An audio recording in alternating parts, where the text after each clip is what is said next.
This thing on? Okay. Hello everyone and welcome back to Station 655, the Minoc, your favorite talk radio program for the brave soldiers of the Republic. From Coruscant to the far reaches of the Outer Rim, we have thoughts and opinions and we want to hear from you. As many of you are well aware, CT-1586 Slackjack was recently wounded in the line of duty. He's recovering well and will hopefully be well enough to return in a week or two. In the meantime, I'm CT-3355, aka Click Clack. I'll be your temporary host during Slackjack's recovery. Bear with me, I'm still pretty new to this whole radio thing. We have some questions and some comments from our listeners, so let's get to it. See here, just that one. Yeah, okay. From Jordan Cox. Hello, Click Clack. I have 3 questions for you. What division do you serve in? I serve in the 303rd Division, under Commander Urshon and General Takai. Takai, that's it. Yeah. And I enjoy it. And made a lot of good friends. Number 2, who is your favorite Jedi Commander? Well, I've only personally met Commander Urshon and General Takai, so, I guess it's one of them. Like I said, I'm still pretty new to this whole, not just the radio thing, but you're screwing up. Don't just play cool. We're just going to move on to the next question here. What made you want to host Station 655 in Slackjack's absence? I wish you the best of luck, and I wish Slackjack a full recovery. The reason I wanted to host this show is I was listening to this show, when it first started with, my brothers Scrum and Bottlecap, and we all absolutely love this program. And when I found out that Slackjack was injured, I felt, I can't do a lot, right? But maybe one thing I can do, if I put my mind to it, I can host this show in his absence, just long enough to keep the show going. I have no hopes of replacing him or anything like that, but I just felt someone's got to do it. Why not me?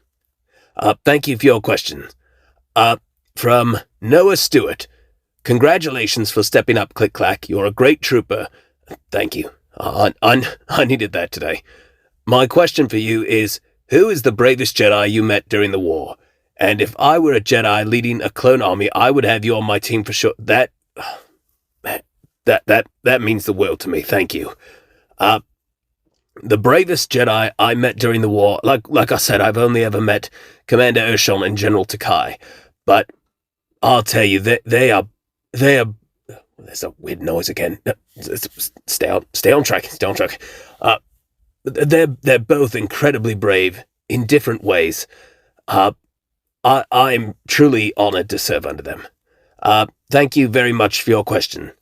From Deb II, hopefully Slackjack is doing all right at the moment. Yeah, as I said, he is still recovering. Hopefully in the next week or two he'll be back. But he's doing well. He's conscious. He's eating. They've got him moving around a bit.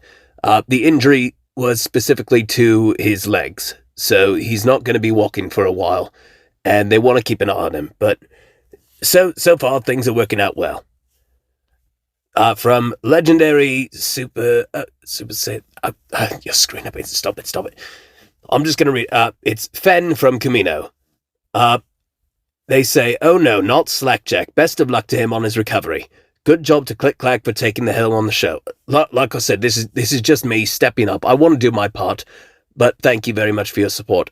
As for a question, what role do you play in the Grand Army of the Republic? Infantryman, sergeant, engineer, medic, or something else entirely? Right now, my brothers and I, Scrum and Bottlecap, right now we're kind of in the middle of things. They have us moving from job to job. We're all trying to figure out, where we belong in the Grand Army of the Republic. And it's tough. It's tough, but we're hanging in there, and whatever job they give to me, I want to be able to do my best. Thank you for your question. From Arc Trooper Cole. Oh, he's one of the regular listeners.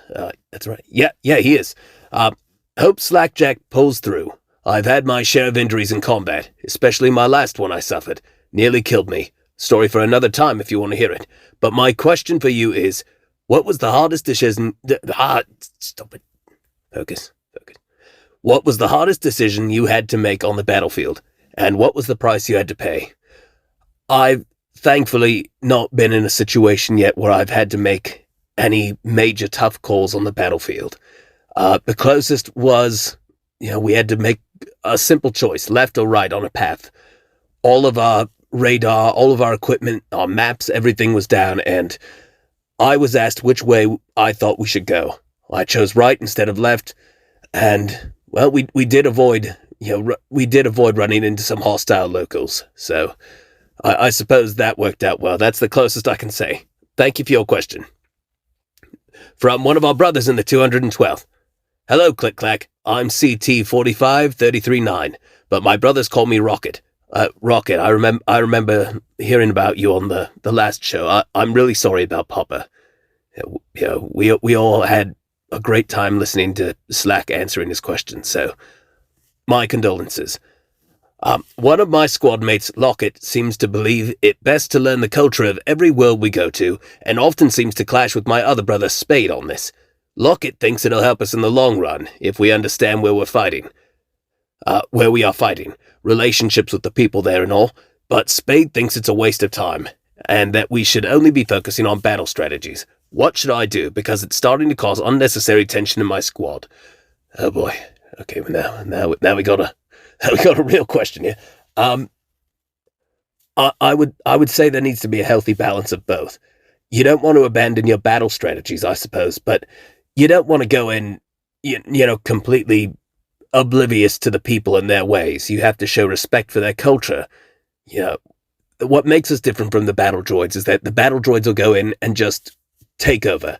They don't care about what planets they're taking. But our goal as soldiers of the Republic is to go in and help these people and defend them if they're part of the Republic, and if they're not, we still defend them from the Separatists, and hopefully they see fit to join our cause. I'd say it's important to be empathetic and understanding, and have a healthy balance of keeping the battle and strategies at the forefront, but at the same time not turning a blind eye to learning more about the different worlds you go to. So I hope that answered your question. From Captain Procyon. Actually, I believe you and Zachary Wagster have the same question, I believe. So, from Captain Procyon. Hello, Click-Clack. On an earlier show, Slackjack explained the origins of his name. Could you do the same?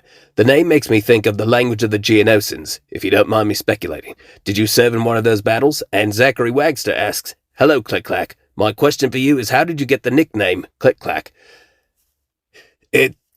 It's a bit embarrassing.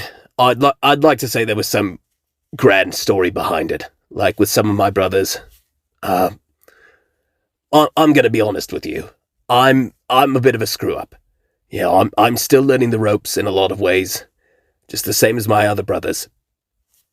And the reason they call me Click-Clack is because on one of my first deployments under the 303rd, I completely forgot to fasten my armor correctly.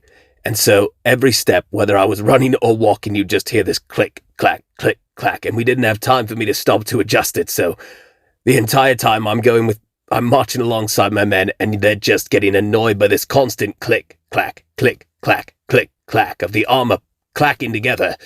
And so they just started calling me Click-Clack, and I guess that's why it stuck.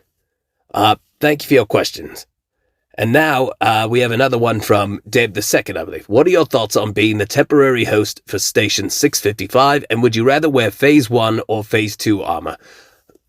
It's absolutely incredible, being the temporary host. Again, I'm not looking to replace anyone here, but I'm very thankful that I was given this opportunity. So it's quite humbling in a lot of ways.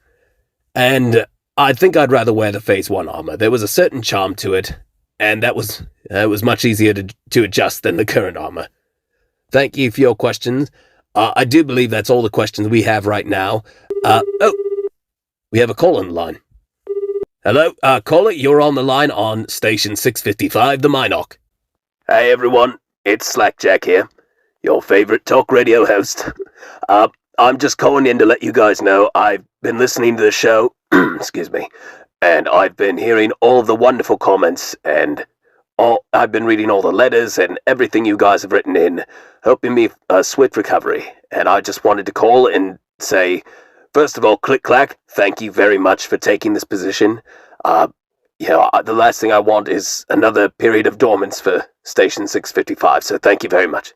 No, yeah, absolutely. And for everyone here writing in, wishing me well, I thank you all so much. Hopefully I won't be out too much longer. I think that's about it. I have to get back to rest. I'm sorry, but I just had to call in. Thank you all so much, and thank you, Click Clack. Remember, stay strong. The war's not over yet. Well, I don't know about you, but I think that was a treat. Anyway, is this where we sign? Yeah, okay. Thank you all for joining us here on Station 655, the Minoc. We will be right back with... we don't have any guests. Do we have a sponsor? Not this week?